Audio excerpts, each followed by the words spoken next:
சேலம் மாவட்டம் தாரமங்கலம் சுற்றுவட்டார பகுதிகளில் தடை செய்யப்பட்ட ஆபாச நடனம் நடைபெறுவதற்கு பொதுமக்கள் கண்டனம் தெரிவித்துள்ளனர். சேலம் மாவட்டம் தாரமங்கலம் மற்றும் அதன் சுற்றுவட்டார பகுதிகளில் மாசி மாத திருவிழாக்கள் கோலாகலமாக நடைபெற்று வருகிறது. தாரமங்கலம் காவல் நிலையத்திற்கு உட்பட்ட கிராமங்களில் கோவில் திருவிழாவை முன்னிட்டு கலை நிகழ்ச்சிகளும் களை கட்டி உள்ளது. இதில் சில இடங்களில் ஆபாச நடன நிகழ்ச்சிகள் நடைபெறுவதால் பொதுமக்களில் ஒரு தரப்பினர் எதிர்ப்பு தெரிவித்தனர்.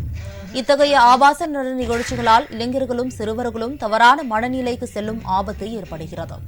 எனவே இதுபோன்ற நிகழ்ச்சிகளுக்கு அனுமதி வழங்கக்கூடாது என சமூக ஆர்வலர்கள் வலியுறுத்தியுள்ளனர்.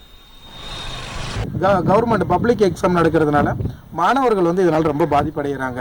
ரொம்ப சவுண்டாக வச்சு இதை கேட்கறதுனால இப்போ ஒன்றும் இல்லைங்க, ஒரு கல்யாணம்னா ஒரு 2 ஸ்பீக்கர் வைப்பாங்க. இப்போ இந்த ஆபாச நடனத்துக்கு ஒரு ஆல்மோஸ்ட் ஒரு 20 ஸ்பீக்கர் வைக்கிறாங்க.